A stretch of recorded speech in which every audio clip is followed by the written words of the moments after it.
Hello, everybody, and welcome to the show. I'm Timmy B, host of the Fight Insight podcast. Look, this is an impromptu interview. I just got the call. The guy said he wanted to do the interview right now. I dropped everything. I'm down here in my studio. Let's hit it. Ladies and gentlemen, welcome to the Fight Insight podcast.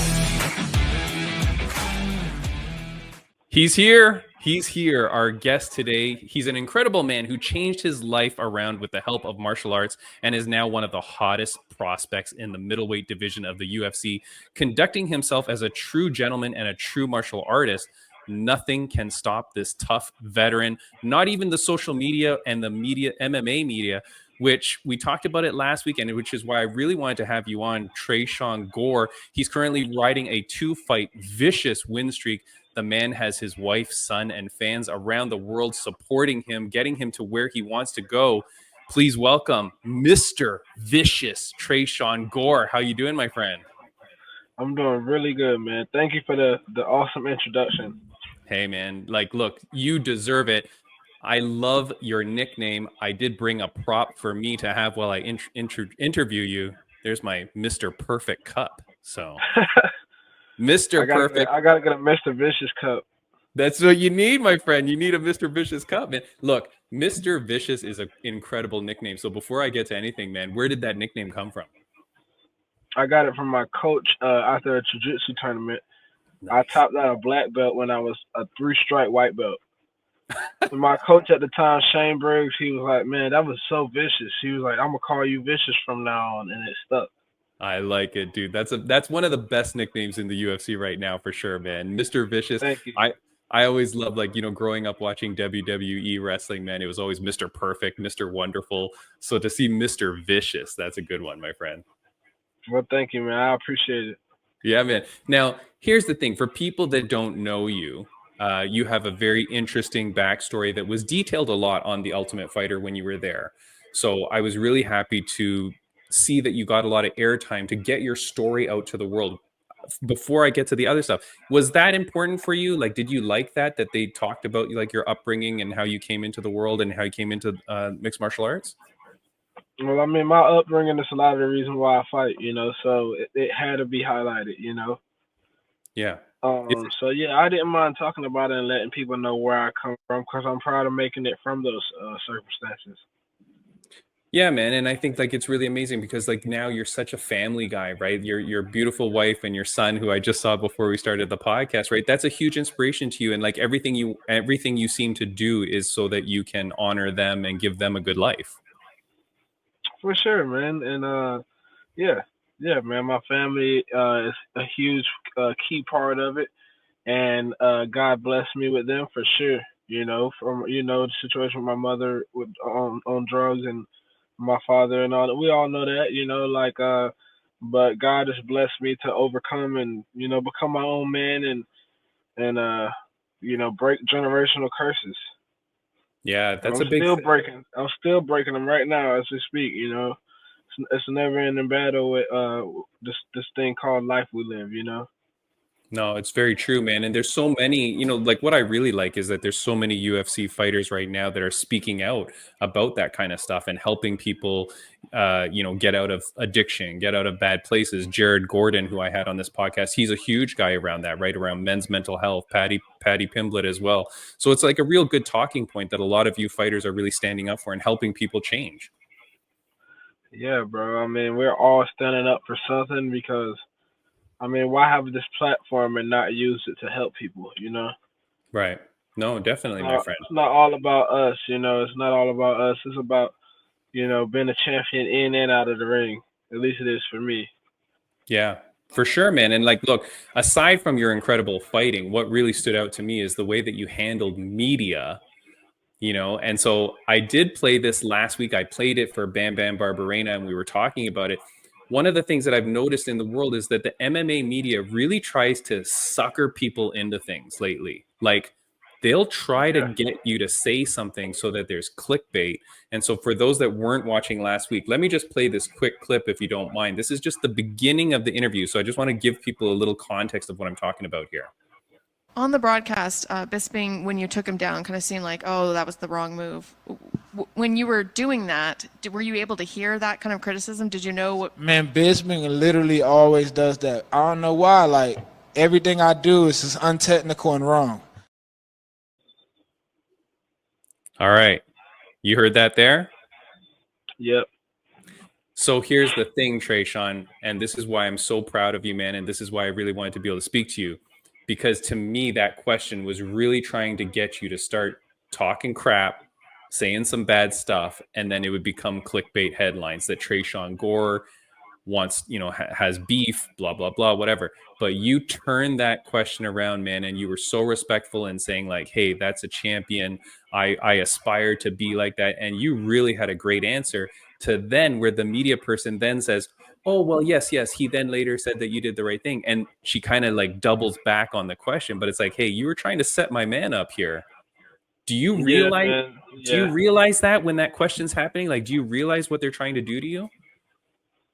Yeah, I do, man. And like, yeah, I do, man. How I feel about it, man, like I'm just gonna answer with my genuine self. You know what I mean? Like I'm not gonna fake it to make it. I do admire the guy whether he critiques me or not. I'm not gonna talk crap or say I beef with somebody that did it before me that kind of paved the way for me. So that would make no sense for me, man. So yeah, that answer just came from me being myself, being genuine. Right. You know, and maybe somebody told her to ask me that question. I Yeah. feel like everything is stacked against me right now. Yeah, Well, UFC, the other fighters, I feel like nobody don't want to see me win. You know what I mean? Like, but I mean, I was, like I don't know, bro.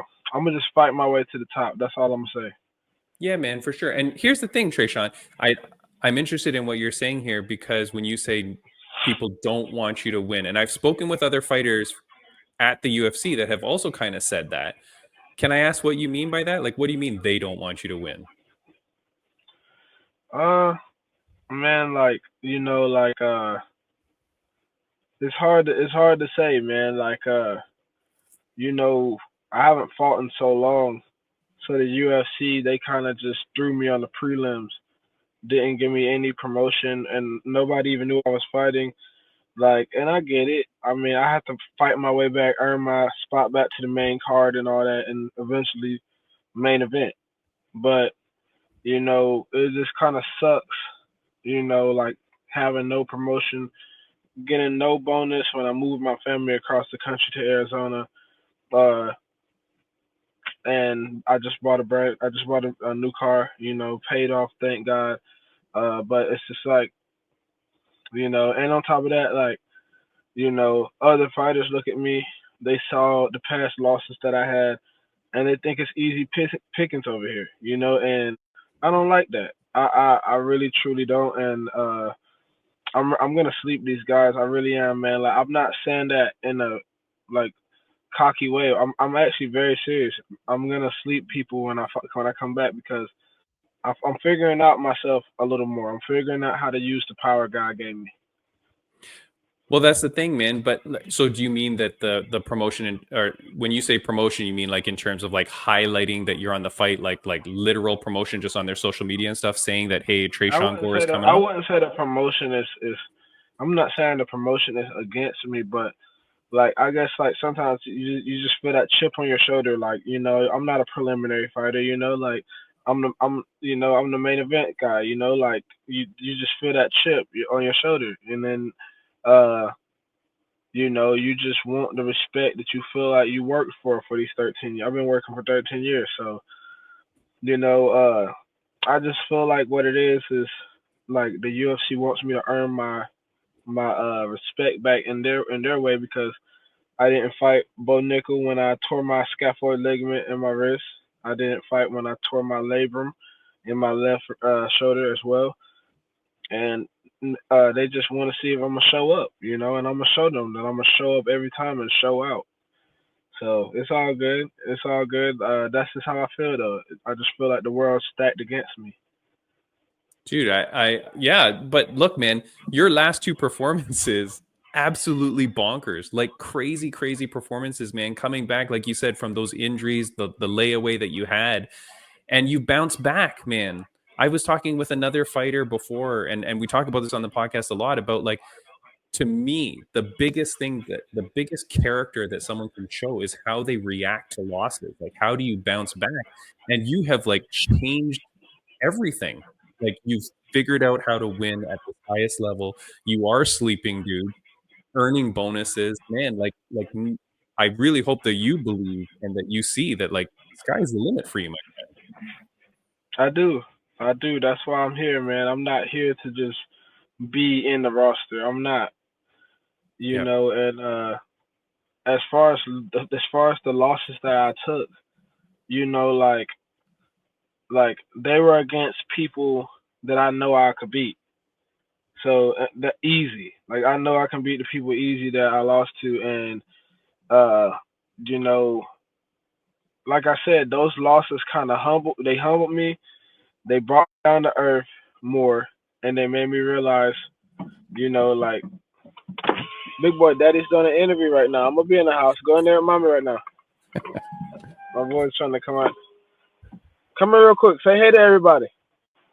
Say hey. Come here. Hurry up. Hurry up. Hurry up. Hurry up. let's see this big guy here. Come on. Here he is. Hey, babe, I'm doing a Oh, podcast right now. I'm look at this guy. look in the camera. Look, His name is it Junior? his name is Tresean Gore. Tresean Gore Jr. How you doing, Yeah. Tresean? Say how you doing? How you What are you doing? doing? Look at this guy. How Put old your is fist up. how old Show is him your Junior? card. Show him he's 3. Oh, look at the hands up. Hands up. Look Go at there, him go. mommy, big boy. He's going out there, but I'm sorry, man. He's my wife has him now, but No worries, man. what I Hey, was look. saying, man, is those you were asking me, uh, like why I came back and how I came back and stuff, Right. for my losses, and I was just saying that the people that I lost to, I feel like I'm better than, and I've been seeing them do their thing. I've been seeing Brian do his thing. I seen Yep. Cody fight Bo, and I just feel like you know I'm just about to show people, man. I ain't gonna sit here and try to convince you. Like, just tune in. No, man. That's exactly it, my friend. Like that is what happens in this world, right? In this fight game, people always think like, oh, you have to be undefeated. No, man, there's gonna be stumbling blocks. Like, you're fighting people at the highest level. Like, this is gonna happen, but your trajectory right now. And remember, like, and I apologize, I had this pulled up. I know we're doing this interview kind of on short notice, but you didn't have many fights going into the UFC. You're one of these guys that like literally is growing up in the UFC under the brightest of lights. I think you were 3-0 or 4-0 before you were into the house, right? At the Ultimate Fighter. 3-0. I was Three 3-0. Yeah, 3-0, man. So like that's like I don't literally know like why they brought me on so early, man. Like as far as like maybe they saw it too. Like they see. Like they don't just bring random people in the UFC. Like they don't just give random people chances. Like they saw that I had the skill and ability to be here, yeah, and I'm here. I got there at 3-0. I'm 6-2, really 7-2 at the Ultimate Fighter, and man, I'm about to wake people up. Like they're gonna stop disrespecting me, and disrespecting my name, and they're gonna see. They're gonna see that I'm a world class fighter. They're gonna see that I'm a generational talent. definitely, man. Who's disrespecting you, Mr. Vicious? The whole world, the whole world. They think I'm. They think They think I'm a prelim fighter. They think I'm soft. They think that my mom's still on dope right now. My dad just getting out of prison. They. You think I'm gonna show them, man? Like I have hunger in me that I have Yeah, not showed in there yet. Like I'm gonna show them. That's all I'm gonna say. Like I just feel like the whole world. I just feel like the you know how can I put it into words, man? Like when I lost, people like some coaches kind of fell out of my life. You know, when I got injured, some coaches and teammates fell out of my life, and that's some of the them that I'm talking about. You know what I mean? Yeah. Uh, you know, I had some coaches and colleagues say doubtful things when I was scheduled to fight Bo, as if he was gonna beat me. Not teammates, but like people, like really, a lot of my teammates knew that what I was gonna finish that guy. But I also had a lot of people saying doubtful things with him. You know, of course, with injuries come a lot of like heartbreak and people betraying you as well, and that's some of the them. You know, another people in the another some of the them I'm talking about as well is people in my neighborhood, people where I come from. Like they hate on me. Like they don't want to see me continue to strive and be great. Like some people, some of them I've heard around that they've been saying you know, talking crap about me, saying I changed up and all that. You know what I mean? Like it's you only understand it if you're from the hood.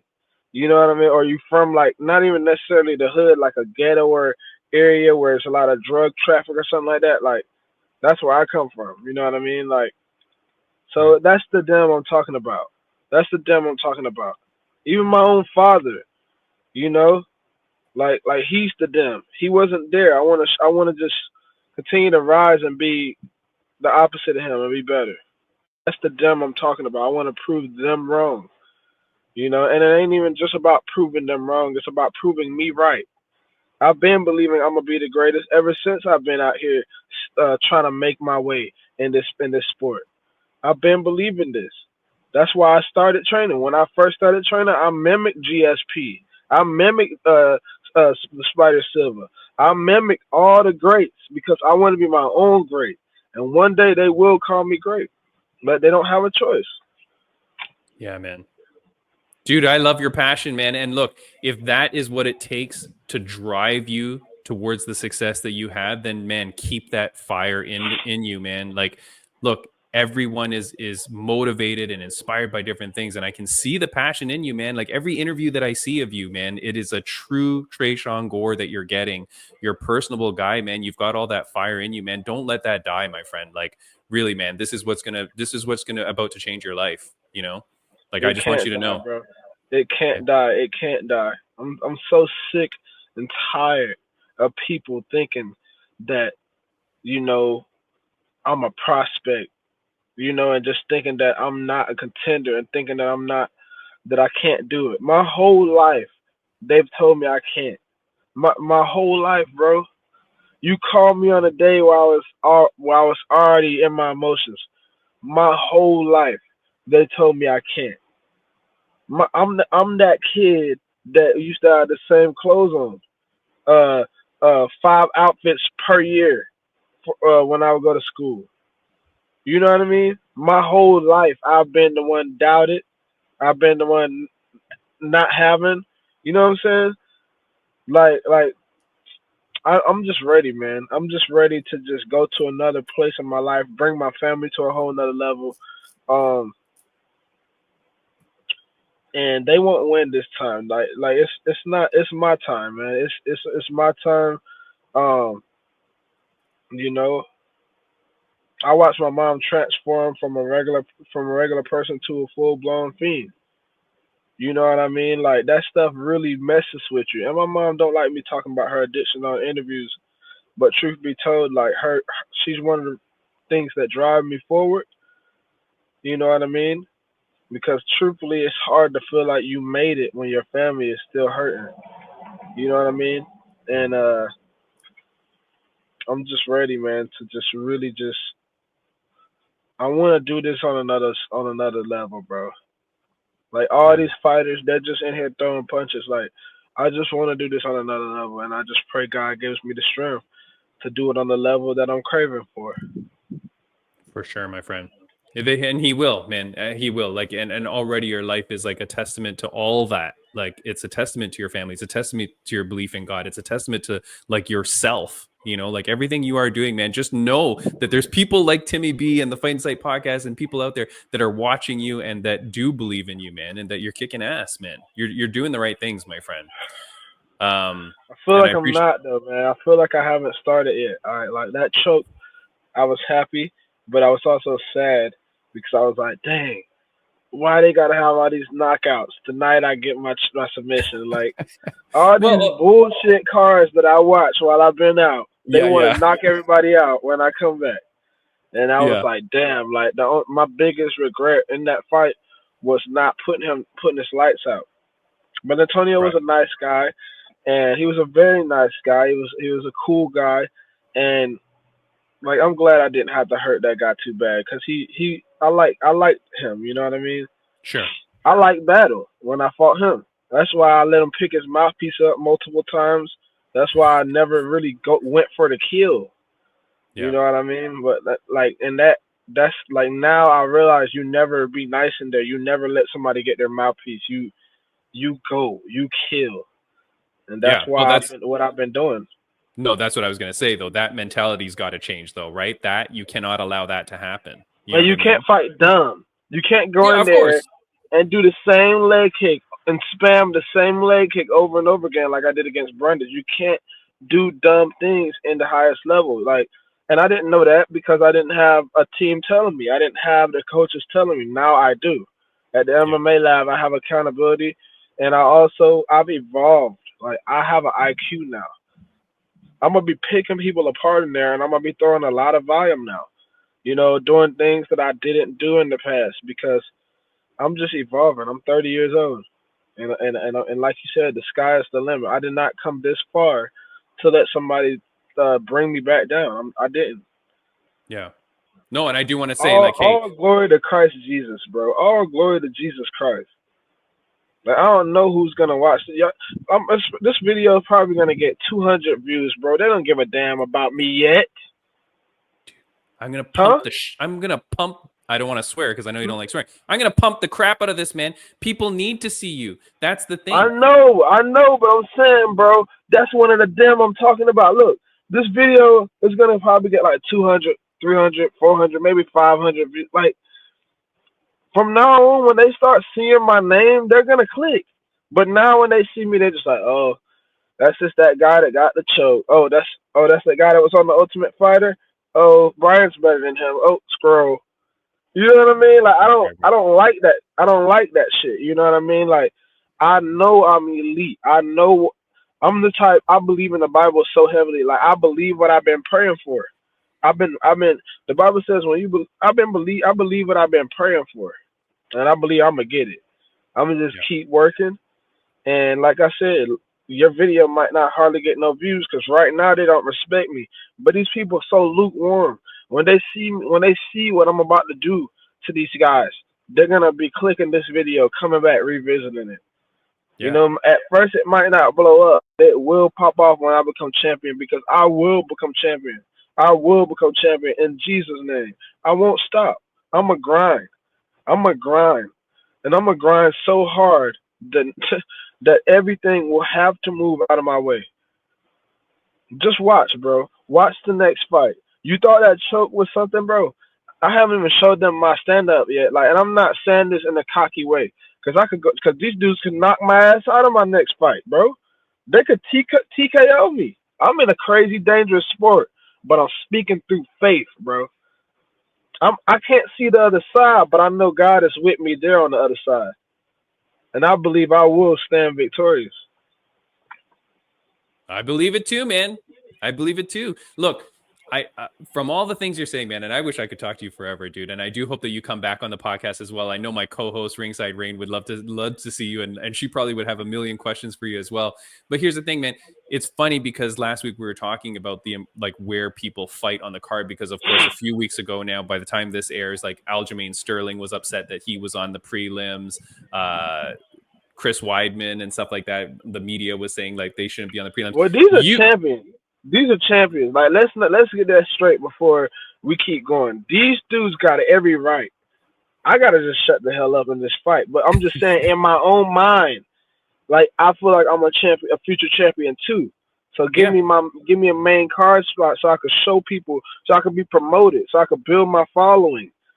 Like it's hard to build your following when you're the second fight and people barely tune in to the people barely tune in on the second fight. You know what I mean? So it's like Right. it's hard to build anything off of that, build any momentum.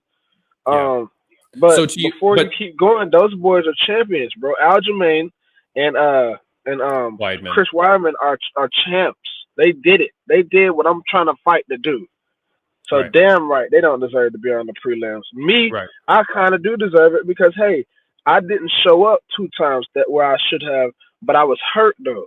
I didn't want to jeopardize getting cut fighting hurt, Mhm. so that's why I didn't. No. I hear you, but I'm just saying because some fighters don't care where they are. But what I'm hearing from you and what I like and I appreciate your perspective on it is that it does matter where I am on the card. I want to be on the main event. I want more eyes on me. I want to have that respect of who you are and what you're about to become. So you do care about where you are. Can I ask if then does that mean like you don't want to fight in the apex? You would rather be in a crowd? Does that matter to you as well? Bro, you don't understand, man. Like people don't understand. Like I come from this little ass town, a little river, and like, yes, I want to fight in the crowd. This is Yeah. where when I was in the ghetto. This is like when I was like coming up. This is the only thing that gave me joy, like hearing that crowd roar. Like yeah, like y'all don't get it, bro. So yes, I don't. I do want to get out of the apex and see how I feel. I'm gonna see, cause for some reason, for some odd reason, I feel right at home. Like when they ask me questions, every interview I do, like even this interview, I can just be me. When I fight, I can just be me. I feel like I'm destined to be here, and I feel like when I get that crowd behind me, it's gonna bring out another level of me. Yeah. I've never fought with, outside of the apex though. I do want to though. I do. I wanna defend my titles outside the apex. Of course. No, and that's what I feel too. Like because you talk about like earning the bonuses and stuff like that. The way you fight and the finishes that you've been having, that crowd is going to go insane. And then I swear that's going to have an impact on when they give out the bonuses too, because it's the fighter that erupts the crowd more. It's the fighter that the organization can see the crowd is reacting to, and I feel like you can get a huge reaction if you're in a big crowd. So I would love to see you in a crowd in your next fight as well. That said, I'm trying to calculate in my brain, but I feel like you've had 4 fights after the Ultimate Fighter. Does that mean that was the last fight on your contract? Am I okay to ask you that? No, that wasn't the last fight. I got a new contract when they scheduled me to fight Bo, so I got 3 more fights. I just broke in a new contract. Oh, wait a second. So does that mean your last 2 fights were the first 2 fights on that contract? No, my last 2 fights. That was my last contract. I'm on a new contract. This first fight I just fought was the first fight on my Oh, new okay. contract. I see. So you signed the new contract after your first win Yeah, in the and UFC, I and still then you have other okay. fights. Yeah, I got Okay, three okay, more okay. fights. Dude, I'm so happy for you. I'm so Thank happy you, for you, bro. man, because that's good. That means that you've got, like you've got 3 more fights on this contract, 3 more Yeah, big wins. they were telling me, oh, yeah, cut this guy. He's gonna go to work at Home Depot. Like after I lost, like it's like these very same fans that you trained for a decade, right? To try to impress and appease, right? They are the main ones that will break your heart and betray you when you fall down. If you go Yeah. look at some of these fighters' comments after they lose, it's sad, bro. Hmm. Like the MMA world will tear you down quicker than anything. And if you don't got God and a solid foundation and solid people around you, you will listen to that. Right. Dude, don't you like look, man, this interview has gone a million different directions than I thought it was going to, but I hear you on that I hear you on that a million My percent. bad, bro. My bad. No, dude, I love it, man. I love going wherever the guest wants to go, but I will say, man, one of the things I learned, and this is like on such a small scale compared to someone like you, but when I started this podcast, Tresean, of course, I thought my gym was going to support me. I thought they were going to promote. I thought my friends would support. I thought they'd buy a t-shirt. You know what I mean? You think, right? Dude, nobody. It's almost as if and then I started to talk to other people about this kind of feeling I had. It's amazing how when you start to do something and when you start to do a little bit well, how much it feels like people want you to fail. Like Yeah. the people you thought Yep. would support you, it's almost the opposite. It's almost, for some reason, it's like they want you to fail, and it's such a difficult thing to get over. It's And so very difficult. I can only imagine, like, when you're a professional athlete like you on that level, when you get that kind of feeling, man, it's messed up, dude. And it's something that people really like struggle. I've talked to so many people about it. It's terrible, bro. It's like you can't. It makes you not want to trust anybody. It makes you not want to have friends. You know, like Hmm. a friend. What? Like, you know what I mean? Like, it's hard. It Yeah. really is when you're striving for something. Like people will literally people want to see you down on their level, Right. and they're gonna just sit there and just watch and watch and watch every little moment of yours and wanna and try to watch that moment where you fall. And that is so sad. It is And really, you know man. what? We gotta pray for their soul, bro. We can't allow that to make us hate them. My great grandma said before she died, it's not my responsibility how I treat people. It's not my responsibility how people treat me, but it's my responsibility how I respond and how I treat them. So they can treat us with all this hate, but we need to respond with love, and we need to keep grinding and keep us us winning, and you continue to rise in your podcast, and me continue to rise as a fighter. It's us is us putting our foot on their neck even more. So that's all we gotta do, and just pray that they find their salvation in Christ Jesus and get that hate and malice out of their heart. That's what we Yeah. gotta do for them. Yeah, definitely, man. It is definitely is how you react. I had two more questions for you, man, and I feel like you just answered my last my next one. I just two more questions. Nah, you I, good, I brother? I did want to ask you, because of like your life and what you've gone through and what you're continuing to go through now, what would you say to kids out there that are needing a redirection in their life?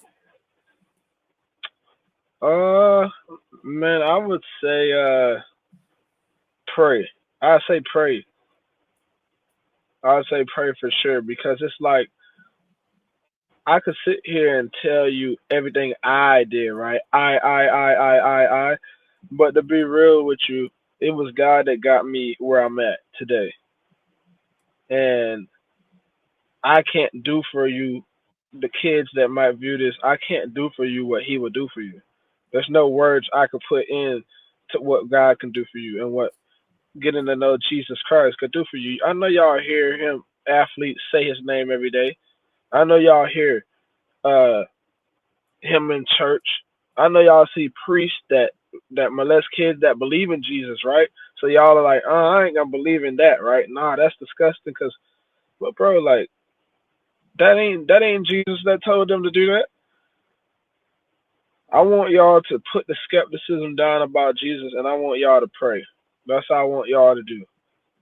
And just like the wind, you could walk outside on a windy day, and you could feel the wind blowing, but you can feel that wind, right? But you can't see it. You Yep. can feel God, right? But you can't see Him. But you can feel Him though. So pray, and I say grind too.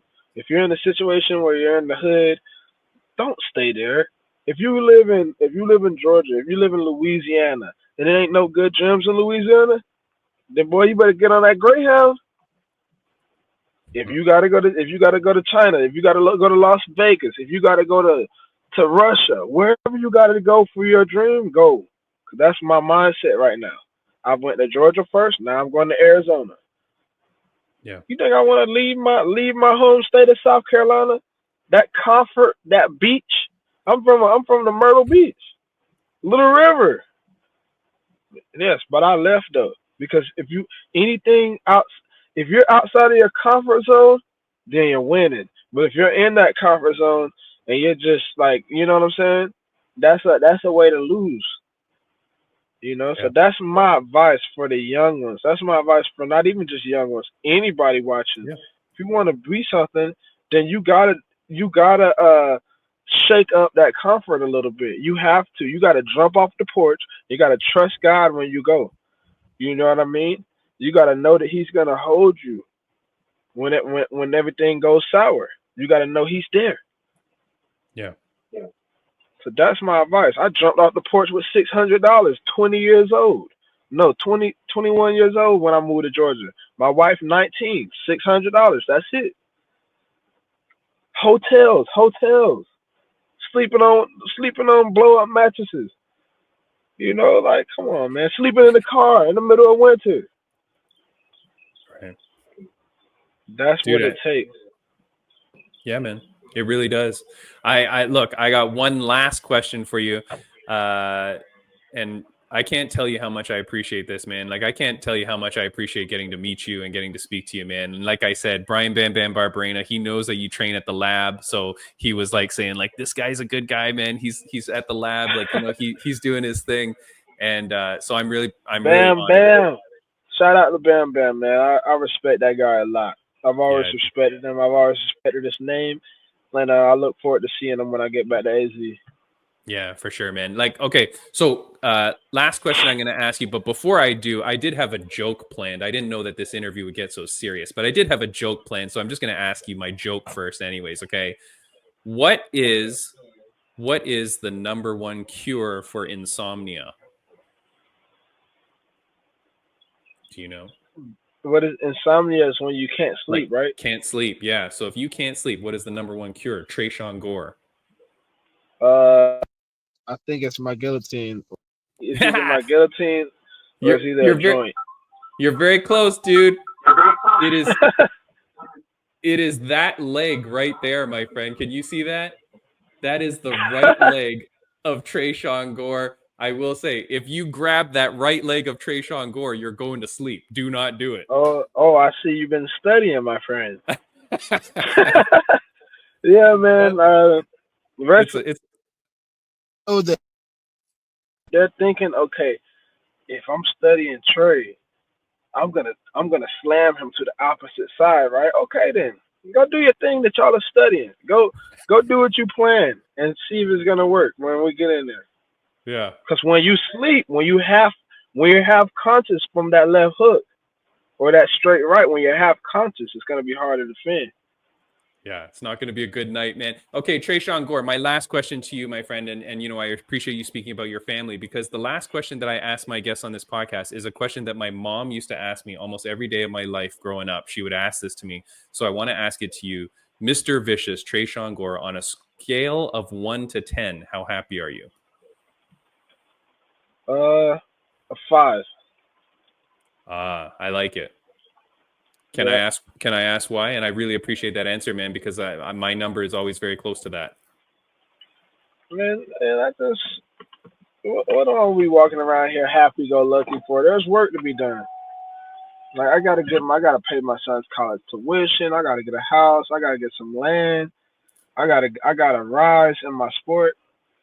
You know, the main thing that gives me joy is for one, God, for one, the smile of my son, for two, the smile of my for two, the smile of my wife, and and my friends and my real people around me that stuck with me through thick and thin. So yeah, I'm not that happy sometimes. I'm not, but I guess like you just got to accept that as a man that not every moment is gonna be super happy, but as long as your family's happy, then it's okay to sacrifice your happiness for that. And I feel like that's what I've been doing. My son's happy. My son, he's playing with as many toys as he wants. We got a little money. We got some money now. I can get my baby whatever I want. I can get my wife whatever I want. You know, that's it, man. That's it. It's nothing for me.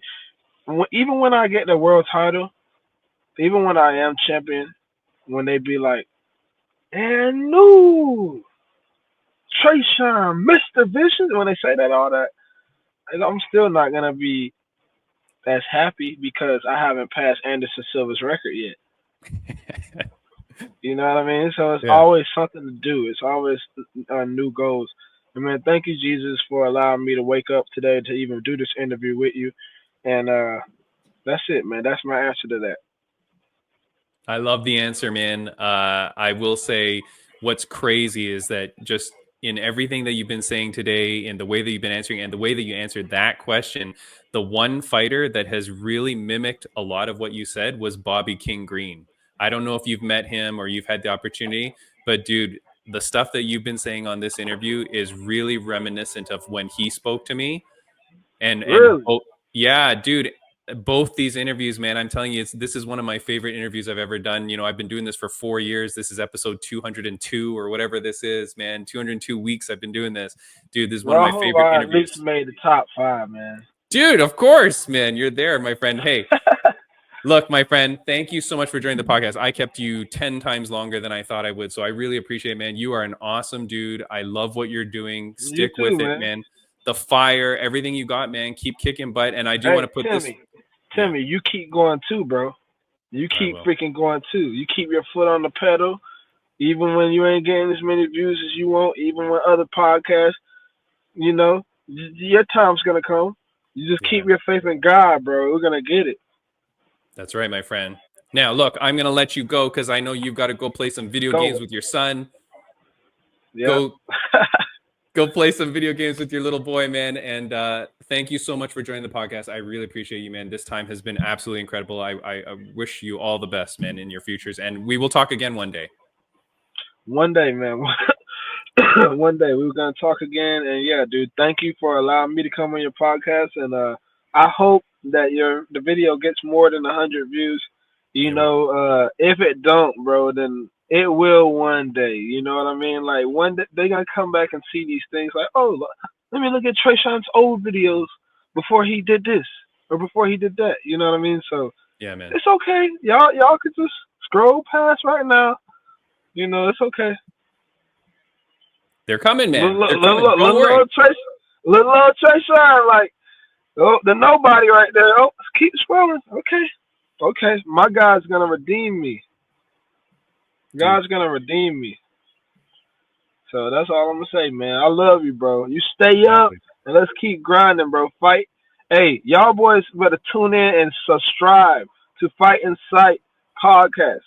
This dude is the next Joe Rogan with this thing. And like, y'all, like, why not join before it really does? Like, come on, bro. Before it really goes Club Shay Shay level. Come on, bro. All it takes is the right guest from my guy. Right now I'm not the right guest, but I will be soon. God bless. Thanks, my friend. Have a good one, buddy. Take care, man. That was awesome. I'm going to clip the crap out of that. See you, my friend. Bye-bye. Take care. All right, bye. All right, guys, what can I say?